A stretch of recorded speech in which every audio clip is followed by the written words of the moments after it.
На Кубок депутата Якутской городской думы Николая Васильева прошел волейбольный турнир среди средних специальных учреждений Якутии.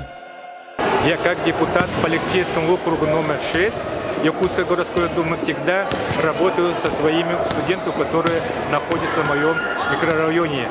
Я сегодня 12 раз провожу турнир по волейболу среди средних специальных учебных заведений. Сегодня участвует 11 команд.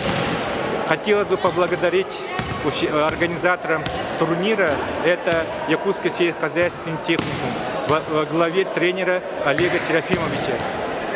И хотелось сказать о том, что сегодня наш 12-й турнир выходит на рамки республиканского. Сегодня участвует у нас Срокчинская улуса студенты. Это отрадно, когда вот такая пропаганда здорового образа жизни и пропаганда спорта распространяется по всем нашим учебным заведениям. 11 команд соревновались в двух группах – юноши и девушки. Среди юношей первое место заняла команда Якутского промышленного техникума. Второе – коммунально-строительный техникум. Среди девушек первое место заняла команда Якутского базового медицинского колледжа. Второе – финансово-экономический колледж.